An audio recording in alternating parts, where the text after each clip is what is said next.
I can't find it. It's there. I got it. I got it. I think the difference between the two scenes, the starting scene with Xena and Gabrielle in the forest, that had to feel like a very normal start to a Xena episode, you know, sort of everything was well. Xena was passing on information to Gabrielle, teaching her about the healing process. And then that obviously becomes a story point later on in the prison when Gabrielle turns up. She has these skills that mean that she's able to befriend the commandant, who is the person that Xena had supposedly killed at the time. What in Tartarus have you been carrying on these shoulders? I wouldn't know. Try not to overanalyze my life like some people. Some people say the unexamined life is not worth living. Those people haven't lived my life. Late one night as I was flipping through the channels, I came across Papillon and watched that and went, wow, that's a great movie. How do we take the essence of Devil's Island and put Xena in that situation? The one thing that always works on Xena is to put Xena herself in physical hardship, because the audience always roots for her then. Get up! Well, messenger boy, who are you and what do you want? We've come to bring you to justice. Xena kind of just giving up. You know, Xena obviously had a pretty dark past, and she did a lot of bad things. And I think the event with Thalassa, I don't know, might have just been, in her mind, maybe one of the worst things.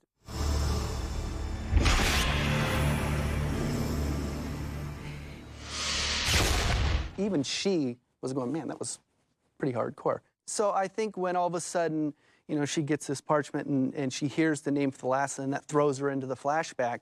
I don't know, you know, I think, you know, she maybe to herself kind of felt like she does have to answer for this. Here. What are you doing? I'm going back with them.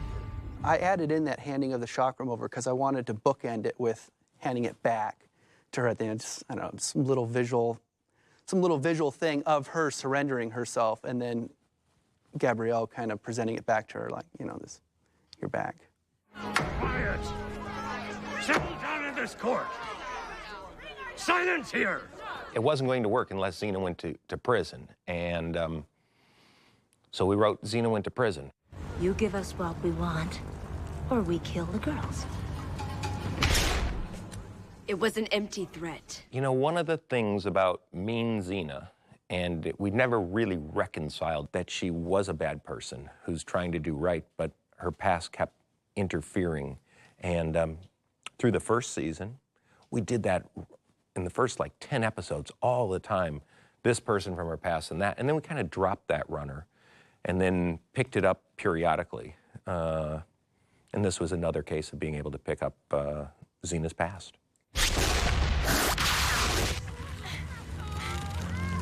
I think Xena meant for Thalassa to die with the crabs. I think that was, because I think that's part of the thing that haunts her, is because it was so brutal, and it obviously wasn't a quick death, that I think she certainly planned on Thalassa's death, and I think that's part of the thing that's haunted her over the years, and when all of a sudden this comes back at her, why she kind of resigns herself so quickly to it. Your guilt in this matter. I do. Then I sentence you to life imprisonment on Shark Island. So this was a chance for her to make amends for the things she did that was wrong, because there was no question that she had done a bad thing. She had fed this poor woman to the crabs, left her to die there, basically.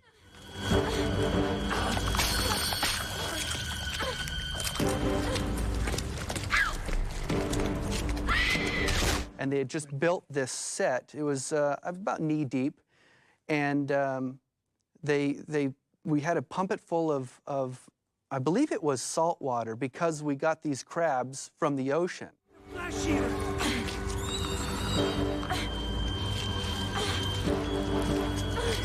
We had something like 60 crabs, and somebody had gone out and caught these things before.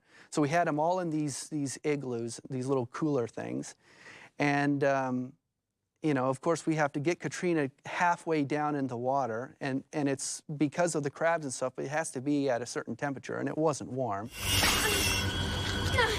We wanted these scenes of her sitting there thrashing, all these crabs kind of skirting all over her body, and you just plop them down and they just sit there. And I remember sitting there looking at the monitor going, you know, every single one of these things could be fake. Live crabs we're having to tie strings onto and pull them around. Magic of editing that made that scene even look somewhat respectable and not too laughable.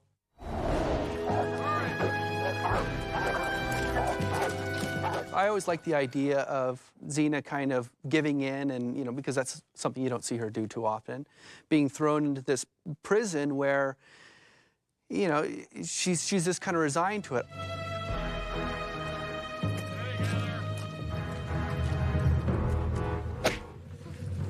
I remember reading and when I shot it, being really intrigued of her standing there and watching the first female prisoner being brought out and sent to her execution. The normal Xena, as we know, we wouldn't just stand there and let that happen.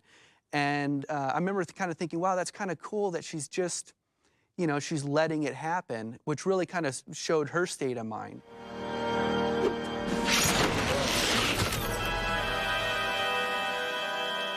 One of the things that was hard with Locked Up and Tied Down was Xena had to willingly go to prison, and then, but she still had to maintain herself as Xena, the fighter. So once she got into prison, all of her acts were acts of defiance against the injustice within that penal system. You're a real hero, aren't you? No.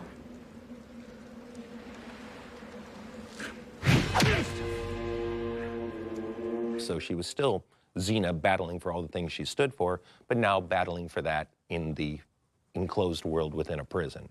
And therefore, the person who was executed, they wasn't given a burial. She took it upon herself to, in the pouring rain and mud and thunder and lightning, to bury this poor lost soul. Lucy didn't complain at the read-through about the rain in the building of the grave because there was no rain in the script. I added that in. I remember thinking, man, that scene would be really neat in the rain, just the whole emotional side of it, and dramatic, visually it'd be spectacular.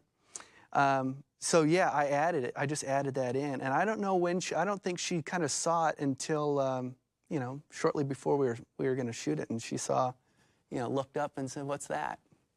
And it's like, oh well. We have control over the rain. We're using rain towers in that situation, so we can sort of minimise the impact to us, you know, and to the camera department.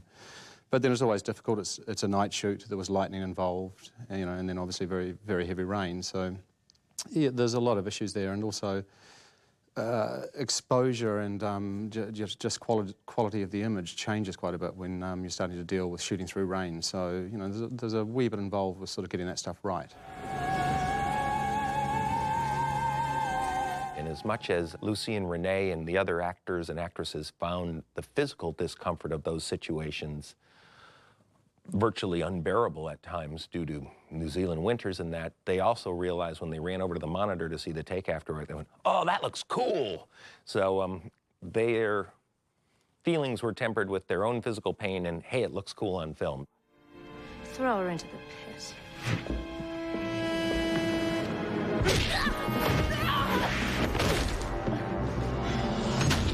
The rats. You know, we just bring in the rats.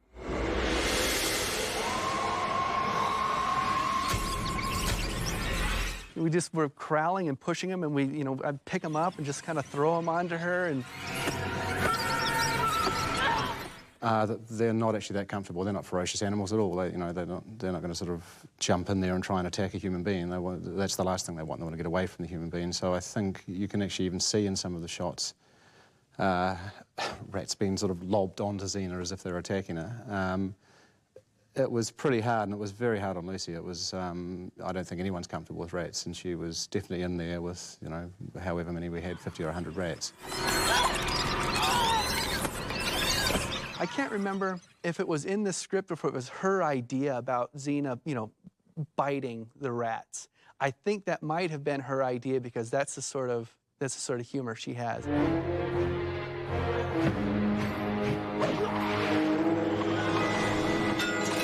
And we incorporated her grabbing a rat with her teeth and flinging it away, and that was something that we hadn't done before, nor had we seen done before, and it was a good moment to make the audience go, "Ooh!"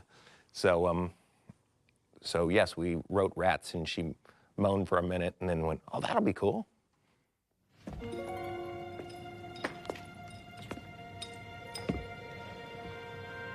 Well, she's definitely surprised that there was a female healer coming, and that was obviously a first there at Shark Island. And, you know, Renee, Gabrielle just has such a way of being so kind of comforting, which I think something Thalassa certainly wasn't getting in that environment. Can you heal the pain, or are you just a fraud like all the others? Where does it hurt?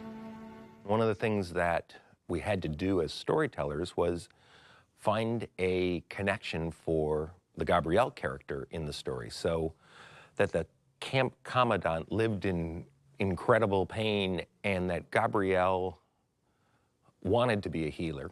That was really a little arc that she ran in the fourth season, was she really wished that she could be a healer. That was a perfect connection between, to give her somebody to connect to further push forward her storyline, what she hoped to accomplish. Why do I feel like it's still there? Maybe you haven't accepted the loss. And what would you know about loss? A few things. Unfortunately, there was a lot of wonderful scenes between Renee and Katrina that were cut, which really kind of padded out their whole Gabrielle trying to get her trust. And because, like, right now, you watch it, and Thalassa's all of a sudden just really trusts Gabrielle. And a lot of people, you know, it's just kind of like, wow, she certainly kind of is going with her real easily. But there was a lot of scenes in between that Gabrielle had to really kind of gain this trust that unfortunately is all gone. But yeah, I think she just simply found somebody that she could talk to, you know, have girl talk with. You have such warmth and beauty. I had that once too. So it was always something that we had scripted, and I think to more or less it worked within the story, and I think both women played it very well. Now the camp commandant is the pink Power Ranger.